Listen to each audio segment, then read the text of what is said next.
What types of fortifications did Rome use in Scotland, and what can they tell us about the Roman army? Join me and guest expert Dr. Andrew Tibbs as we cover exactly this and much, much more on the Ancient History Hound podcast.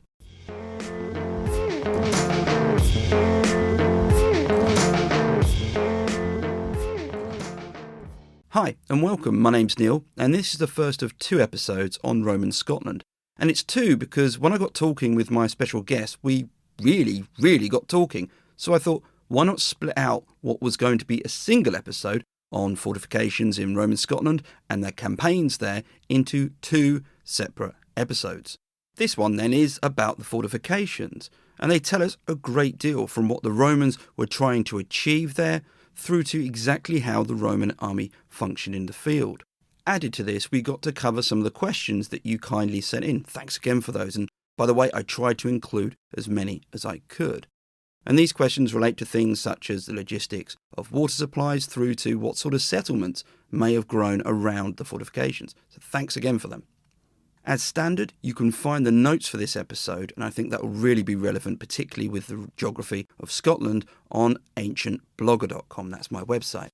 And you can find me as @ancientblogger on Twitter, Instagram, TikTok, and YouTube. And the podcast is on Twitter separately as @houndancient. You can always come and say hi on any of those. It would be great to hear from you. Now then to my guest, Dr. Andrew Tibbs. Dr. Tibbs is an archaeologist and historian who specialises in researching Roman activity in northern England and Scotland. A teaching fellow with the University of Edinburgh and an honorary research fellow in archaeology at Durham University, he hosts the popular @RomanScotland Twitter account, which he uses to promote the Roman archaeology of northern Britain to a wider audience. By the way, if you're not following it, get following it. At the beginning of the year, his Short Guide to Hadrian's Wall was published by Amberley, and more recently, Bar Publishing have released Facing the Enemy, a GIS analysis of early Roman fortifications in Scotland. So just to recap then, this episode is the first half of the chat we had, and the second half of the chat, where we got stuck into the Roman campaigns in Scotland, will form a separate episode, which I'll release in a few weeks, so make sure you subscribe to avoid missing out. Thanks then both to Andrew for being such a great guest and for you for taking the time to listen. Here we go. Hi Andrew, and thanks for coming on the podcast. Hi, thanks for having me. Not at all, not at all. Now, we're going to cover a number of topics here, but before we get into them, where can people find both yourself and your content? Main place would probably be Twitter, if it still exists. That's @RomanScotland, all one word. And also online website, andrewtibbs.com or romanscotland.com. And I've got a couple of books out that you can get through independent retailers and Amazon anywhere in the world, I'm told. Talking about your books, I bought Beyond the Empire. It's a really good read. On the front cover, it says A Guide to Roman Scotland. Yeah. And that's exactly what it is. It's got details as to each sort of site, maps, when the finds were found. There's lots of interesting info. So full disclosure, I paid for it. So this isn't, I'm not on any kind of commission. And I know more recently you've got a new book out. It's called Facing the Enemy. Can you tell us a bit about it? Yeah, so Facing the Enemy is basically a bit of a scientific study of Roman sites in Scotland, mainly focusing on those that were built in the 1st century, so the very earliest sites. Sort of combines a bit of computer modelling, looks at some of the old data we have from archaeological investigations in the past, and looks at why they're building Roman fortifications in certain locations. Here's the spoiler. It's all about controlling people, so they build fortifications in locations that help them to control that local population. One final thing before we start. It might seem a bit pedantic, but we're going to use the word Scotland, and we already have done. But obviously Scotland didn't exist in the periods which we'll be discussing. And I know that sounds, as I said, a bit pedantic, but I just want to make sure that people realise that Scotland, as it were, wasn't something that existed then. It came around a lot later on. But obviously it's very useful to help us understand where things were happening. Anyway, we're going to start with the different types of fortifications which were found in the northern frontier as it waxed and waned. And in your book, Beyond the Empire, you listed 5 types. I appreciate that there may be some overlap between them, but these are 5 basic types of fortification found in Scotland. And these are a legionary fort, a fort, fortlet, camps, and towers. Could we start then with the legionary fort? What was it exactly, and where do we have one? So yeah, in Scotland we've got one legionary base. So that's what we call a fortress. So it houses around 5,000 men, give or take a bit. We don't exactly know how many people were living in there at one time. And it's the sort of regional command headquarters. It covers an area of 20.5 hectares. To give you a bit of a sort of indication how big that is, the next nearest legionary fortress is York. And the sort of city centre of that is essentially covering the fortress, and that covers about 20 hectares. There is a slightly bigger fortress that was occupied at that time, and that's Chester, which is down near the Welsh border, near Liverpool. That's about 24.3 hectares it covers. So these are the big regional command centres, and the one at Inchtoodle, which is in Perthshire, in central, sort of northern half of central Scotland, it was going to be the main base for controlling at least the north of Scotland. There would have been some overlap between what York and Inchtoodle cover. It would have consisted of workshops, administration headquarters, religious headquarters, financial headquarters. But from what we've done on the excavations on the site, it appears to have been abandoned part of the way through construction. It's all built in wooden buildings on turf foundations, and they were starting to convert some of that to stone, which is generally what they did once they got everything up and running. So yeah, that's the fortress. Just to give some perspective on that, the legionary fortress that we have the remains of are 111 miles north of the later Hadrian's Wall. And that's actually 42 miles north of the later Antonine Wall. So again, we have this big resource, big investment by Rome, even though it was temporary, deep in Scotland. Next up, we have forts. What were those? How did they differ? And what did they do? So forts, and again, mainly thinking about the first century, there's 30 or so of those, and they're more like the local headquarters. So they are positioned in these strategic places, so they're in locations that let them control either resources or the local population, so movement routes, roads through the landscape. They're controlling these. They're a lot smaller. They probably house maybe around 500 men, and they're the more permanent fortification in a landscape, and they're much more secure, take longer to build. Again, in the first century in Scotland, they're built from turf with wooden structures on top of that. So it's slightly different from, say, Hadrian's Wall, where a lot of the forts are built out of stone and that. They don't Right. quite get to doing that stage in Scotland when they build them originally. And next up, my new favourite word, fortlet. Yeah, so fortlets are like the easiest way to say it is like they're micro forts, so they're very small fortifications, but they have none of the features that a fort has, such as granaries to store the food, Right. a temple, administrative buildings. They have none of that. They're essentially a barracks, a very small barracks for a handful of men, and possibly a couple of other little buildings surrounded by a turf wall, very big turf wall to make them secure, and a ditch around that. And they're usually controlling something strategic in the landscape, such as a river crossing and sometimes a road. Next one, then, or the penultimate one, is camps. So camps are, yeah, they are the embodiment of complex, I think is the best way to describe those. And they can vary in size. So the very basic element, they're like a fort, but they're much more temporary to build and occupy. So it's a very sort of basic level secure compound in the Right. landscape. But we have several different types of camp that we think we've identified in Scotland. And generally that applies elsewhere in the Empire. So you have marching camps, which are located throughout the landscape and appear to be where the army are camping overnight or for a couple of days or potentially a couple of weeks. We've done some radiocarbon dating on one site that implies they've been occupied for more than a couple of nights. So those are the marching camps. So it's the army moving through the landscape and building these to stay in overnight. Second type you've got are practice camps. So those appear to be just attempts at building camps. So we've got a series of sites such as Loughlin's, which is in central Scotland near a place called Falkirk. And these are just like a series of banks and ditches that appear to be all being constructed as sort of training camps for or for the soldiers to sort of attempt their camp craft work, as it were. Hmm. Army's got to practice, got to do Yeah, their yeah. skills, and the one thing we do see in Scotland is that there are so many different designs of camps. They're not like forts, which generally are rectangular, although not always. The camps can vary in shape and size to fit the terrain and their activity. The other type of camp we've got is a sort of siege works. We think they're siege works. And the camp we've got, the two camps we have that seem to embody this are a place near a place called Burnswark, which is a massive flat topped hill.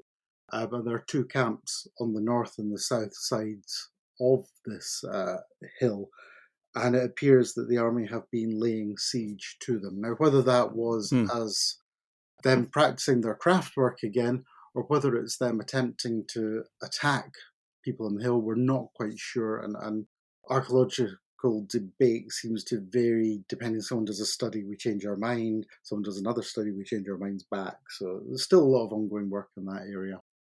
And we've got seem to have another type of camp that we think we've identified, which are basically camps that are located in strategic positions like forts. And these tend to be in valleys, at the entrance of valleys or overlooking valleys. Again, it's to control the movement routes of the indigenous population, so where they're moving through the landscape. We appear to have a number of camps that are in those locations, some of which seem to be replaced by forts and some of which don't. But we need to do a lot more work to be more certain about those. So with the camps, then you've got a real range. You can have them as simply places which you are effectively stopping on the way to going somewhere.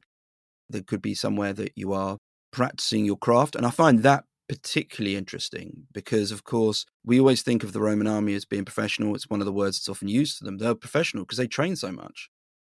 And then finally, we have towers.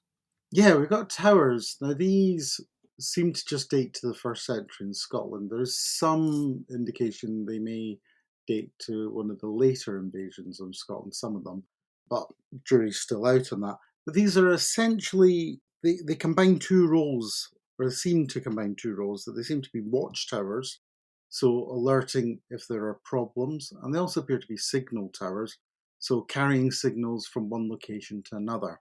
We've got two systems in Scotland. We've got one in southern Scotland and one in central Perthshire.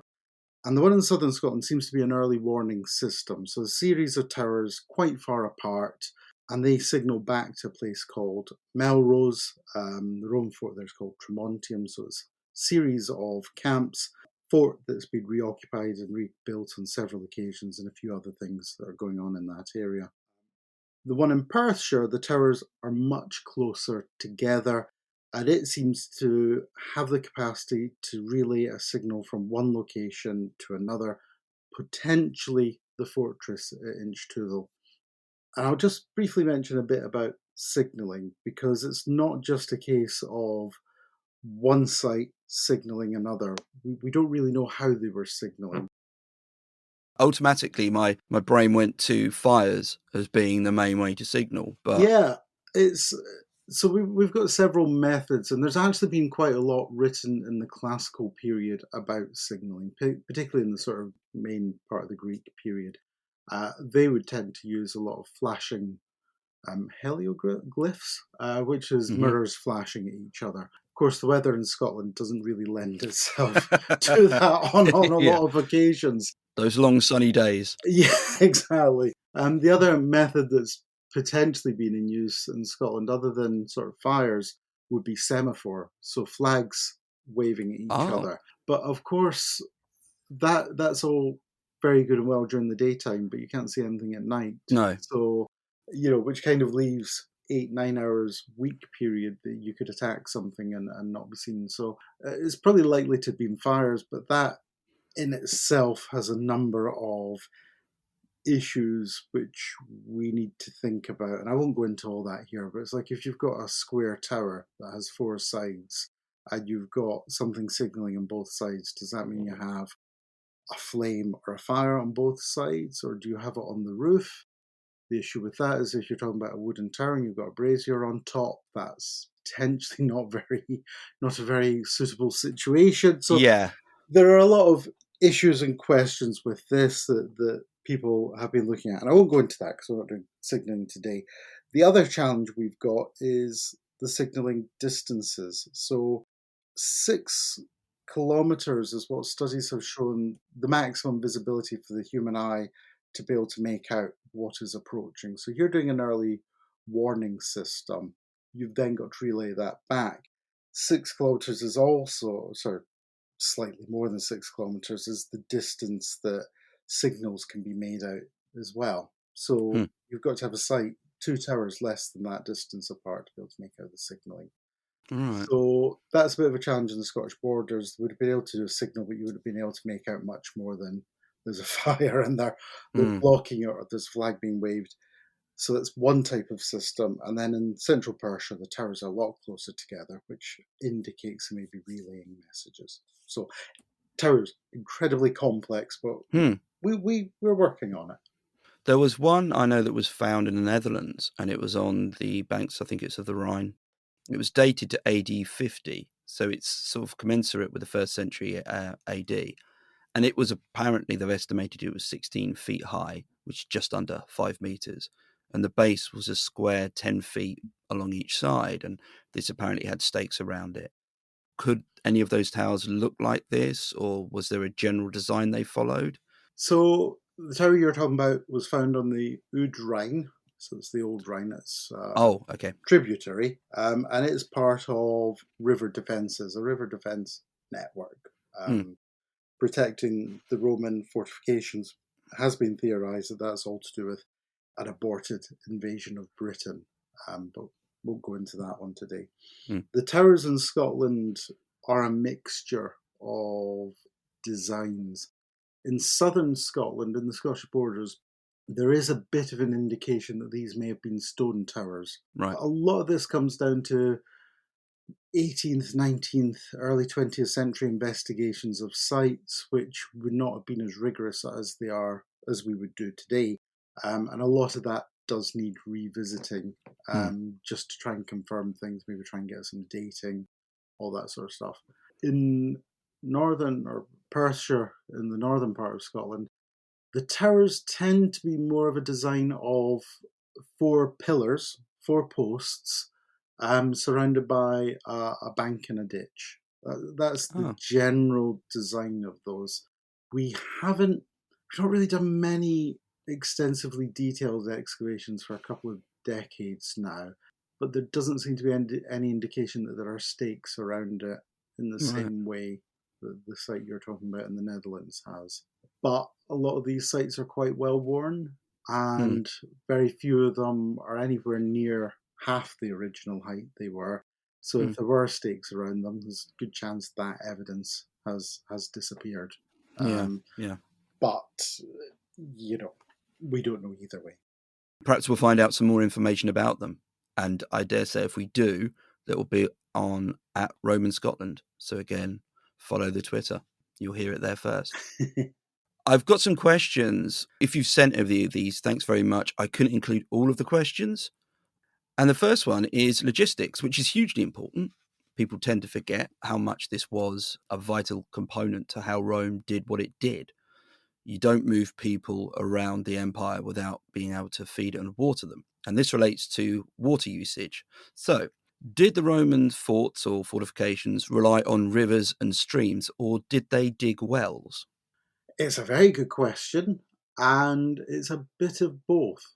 So, over 90% of first and second century sites are generally near either major watercourses or, in some cases, small rivers, streams, what we call burns in Scotland. Those latter sites that are by the small streams and rivers tend to be the camps that are built using a variety of factors. So they've got to find a large enough location that is suitable to build a fortification on. And if they're marching through a landscape to get from point A to point B, they're just building in a convenient place, but there will always invariably be some sort of watercourse nearby. Preferably they prefer larger ones because there's just such a huge volume of water Mm. that is used, not just for drinking. You've also got the animals, you've got washing, Yes. Yes. cleaning, everything. And they tend to like to be able to have something flowing by the site, partly because there's a defensive nature of Yeah. anyone attacking has to cross a river. But also you take the good water further up the river, and Yep. then you let the bad water out further Mm. downriver. I think I've got Mm. those right. I always get upriver and downriver mixed up. You want the rubbish water to flow away, Yeah. and you want to take the clean water. In terms of wells, there are a number of wells in the headquarters buildings that we've found, particularly one on Bar Hill is a good example. We've got mixed views on what those are for, but because it's in the headquarters building, the assumption has generally been that it's for sort of religious ceremonial purposes. They've got water on site that they can Yeah. use in whatever ceremony. Whether or not everybody traipsing into the headquarters building to extract water for, feeding animals, Mm. washing, drinking, cooking, whether that Mm. would be practical or not, I'm not quite sure.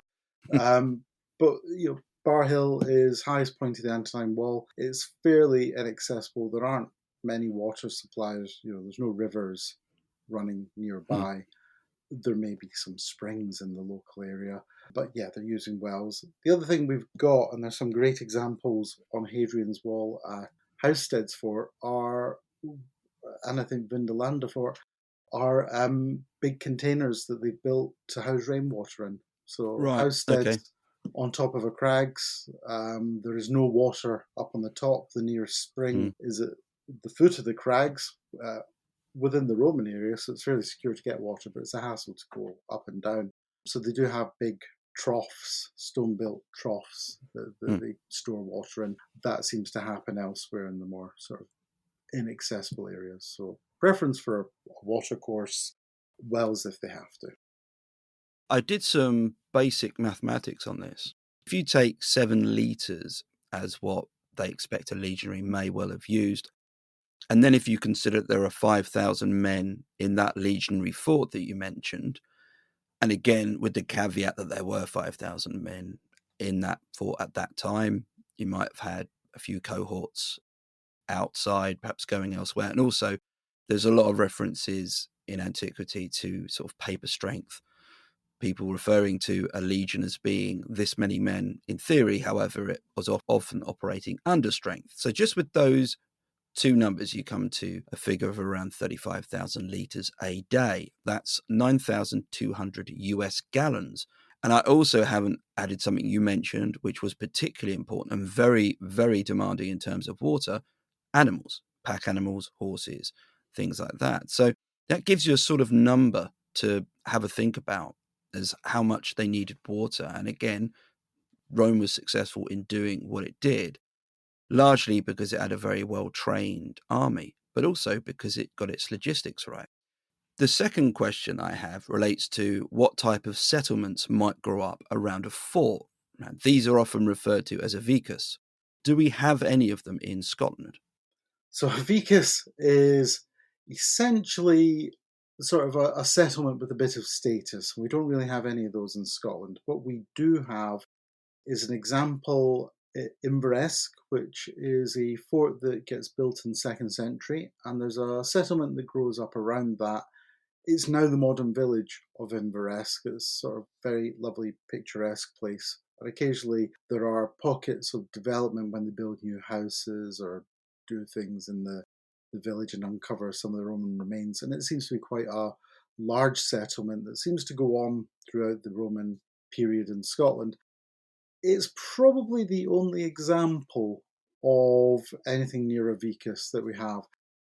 Every fort will have attracted followers. So that'll be people like merchants, people offering services, blacksmiths, pubs, prostitutes. There's also the element of the soldiers' families seem to be going with them. Mm. So you'll have a lot of families tagging along. You'll also have their slaves, things like that. And then you'll have people that want to flock there because, the financial opportunities, and it's Yeah. just how villages grow Yeah. today. But the way to think of them is more like shanty towns. So you're talking about wooden huts and things like that are thrown up very quickly, very easily, and probably fairly unpleasant to live in. You haven't got any of these big Mm. fancy Roman dwellings that you see in southern Britain, England, the rest of the empire. This is just the people following the army, and bearing in mind that the army can be up and gone the next day and be Yeah. relocated anywhere, and you wouldn't really have a Yeah. clue because they just go. They're not going to tell civilians what they're up to. No, You just no. have to follow along and hope you end up somewhere. We don't really have huge amounts of evidence for that in Scotland. We've got a number of sites we suspect there are these settlements going on, and they do almost exclusively appear to be around forts rather than camps or fortlets, forts being the most secure places. Mm. Leedry Fortress at Inchtoothel, we've not uncovered any evidence of that, but it's on a very small site. It's on a Mm. natural plateau, and there wouldn't be much room for anyone else to be there. Mm. On saying all that, investigations into Roman sites in Scotland have almost exclusively focused on the fortification itself. Okay. So very, very rarely looking outside the four walls. Right. So I would expect there to be a lot more to be found. And as I say, we've a lot of indications that there may be settlements at some of these sites, but Mm. we've never done more formal investigations to be able to sort of say hand on heart that there's something there. Something you mentioned, and I think you referred to it earlier, was the temporary nature of some of these fortifications, which obviously wouldn't lend permanent structures if they were being set up near them. And also, if, as you say, it's a sort of shanty town, they're not going to be built using materials that are going to last a particularly long time. And that comes into the third question. We've got five. Is there a particularly well preserved fortification in Scotland? And this includes roads. That's a really difficult question to answer, particularly when you ask a professional, because I kind of think there's lots of great sites and it's narrowing it down. But to the untrained eye who doesn't know what a lump and bump in a field Mm. is, it's a lot more difficult. I guess there's several sites which are really good examples of surviving aspects of the Roman occupation in Scotland. Ardagh Fort is probably the most popular and well known. It's in central Perthshire. It's a first century fort. It's reoccupied in the second century when they actually cut it down in size. And what's really great about that site is that the ditch and rampart, so the earthen defensive walls, which are then followed by a rampart, and there's a series of 4 or 5 of these. They survive really, really well in this site. I'm 6 foot and I can stand in the bottom of the ditch, and there's still Right. another 3 foot above me to be able to see. Now, if you're an attacking enemy and Yeah. you're climbing over the rampart, over the big wall that's a couple of meters high, and then you're into the ditch, Yeah. you're at the mercy of the soldiers. Yeah. That's a great site. There's another site slightly further north of that called Kames Castle. It's a Roman fortlet site, and it survives really well as a big lump of earthwork that you can go and see. You have to get permission from the people that own it, knocking on their front door. But it's a great site to go see. It gives you a really good idea of what has survived. In West Lothian, to the west of Edinburgh, there is Castle Gregg, which is another fortlet. It doesn't survive particularly well on the ground, but if you see aerial photos of it, you can see the Mm. defensive earthworks quite clearly. A lot of these I post on Roman Scotland because I've got drawn and I've done work Yeah. on these. I looked at a photo of Inchtoothel from above, and you can really see how outlined it is in the landscape. If that's, I don't think Yeah, that's probably the correct term, but you can really make things out. Whereas obviously, if you just stood in the field, you can't really see anything. Or yeah. to my untrained amateur eye, I wouldn't be able to. But And a lot of these sites in Scotland, unfortunately, don't have the signposting for various reasons. Not anybody's particular fault or a lack of will, just other complexities. A lot of them mm, don't have the signposting that explains what on earth you're looking at. And I think we need to do better at that in Scotland because if people go visit them, Yeah. It helps, if they don't have the book to hand or they don't have another guidebook, Mm. it's really difficult to make out what you're seeing. But yeah, Inchtoothal has some of the surviving ditches. It has some stonework that's hidden away from one of the other buildings. But again, that ditch, I've done research on it, I've done geophysics on it with some colleagues. We've built a 3D model of it. So, Oh. there's lots of things we can do to interpret it, but very difficult when you're on the ground if you don't know what you're looking at and you haven't Mm. got someone saying, that lump there, that was this Yeah. building and X building. You find that elsewhere. It's something that whenever I go and visit, well, when I go on holiday, when I can, and I'm able to go and find a site, it does tax the brain after a while. You go into a field and there's a sort of clump of stone in the corner, and someone's telling you, well, this was actually where Julius Caesar did this, and this is all that, and you sort of trying to build it mentally. And after you do Yeah. that for a day at different sites, you're just exhausted. You have no imagination left. So it For, is tough. for me, I often say to people, for me, looking at the landscape is like reading a book, or more Mm. like reading a technical manual, one of those Haynes car book Yeah. manuals or something. It's like, it's taken me almost 30 years now, and I can fairly easily read Mm. what I'm seeing, but that's a lot of looking at Mm. fields and trying to understand what's going on. And yeah, that's partly why I wrote Beyond the Empire, Mm. to give people the opportunity to go out and have a look at this site and maybe be able to see what some of the lumps and bumps are, or at least be Yeah. explained this field is really important, not just for the cows that are in it, but No. because it's a pivotal Roman Yeah. camp in the Yeah. campaign. You're standing in history. You are, yeah. We need to get better at telling people that.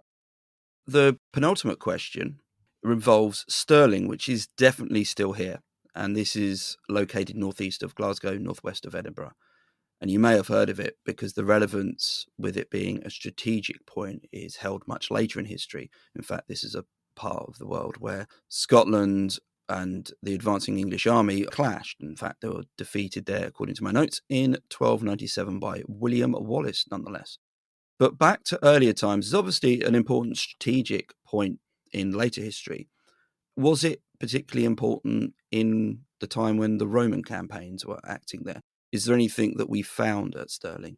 Yeah, so in the times before Mel Gibson, when he came along in Braveheart, Stirling was potentially less important strategically, but nonetheless still quite important. The medieval period, they start building castles to secure the landscape, and Stirling Mm. is on a natural volcanic outcrop. It's the same seam that Edinburgh Castle is built on. So it is, fairly impregnable in the early medieval period until weaponry gets, a bit more advanced. But yeah, coming back to the Roman period, it's important to say that Stirling is between Edinburgh and Glasgow, very roughly. It's on the narrow neck of land that you always see on maps. And there are some 11th century, 12th century maps, one by a guy called Matthew Paris, that basically shows Scotland as two islands, or the southern part is all part of Britain, and then there's an island to the north part with a little bridge, Oh, okay. and that is Stirling Bridge, and it Right. kind of exemplifies what everybody thinks about it. It's the easiest way to cross over Mm. what is the River Forth at that point.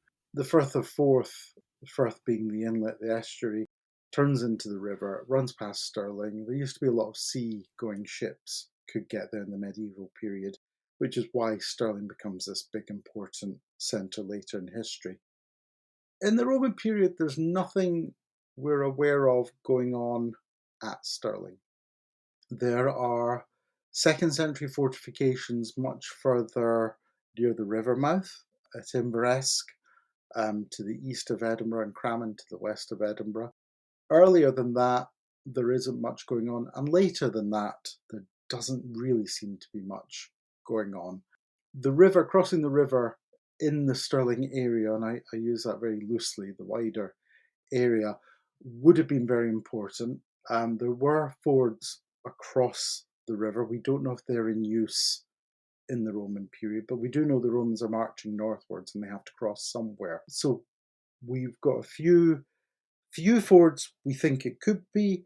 We've got some other sites that are currently actively being investigated by a colleague of mine, Murray Cook, who is looking into Roman crossings over the Forth. But in terms of fortifications, you would expect a fortlet at the very least to be protecting the crossing. That is what happens in the 1st and 2nd centuries. 3rd century, the last campaign in Scotland, is a very different kettle of fish. But in the 1st and 2nd centuries, there's bound to have been a fortlet wherever the crossing was to protect it. Right. That's just de facto military strategy with the Romans in this period, in this location. Is there anything bigger? I wouldn't be surprised if a fort is found somewhere in the wider area around Stirling, but we have no evidence. We have no indications. We've a lack of material evidence that would suggest something is happening there, but we have to caveat that with the fact that this is a medieval settlement and any Roman evidence could be wiped out. There are traces of Roman road in the area, but that doesn't really mean anything, and there's a whole complexity around, are Roman roads Roman or are they later medieval? Right. Won't get into all that. So there could be something in Stirling. There's no evidence. It's very unlikely to have been on Castle Rock because the Roman strategy in that period is not to be building in outcrops because you're very disadvantaged, because you're narrowed in, you're hemmed in by anyone attacking. They can approach the rock and you're stuck there. Not that that would be a problem for the Romans, but they're fairly risk averse where they can be. So if there is anything, it's going to be near the river, down by the riverbank somewhere. The final question, and a cheery one, deals with human sacrifice.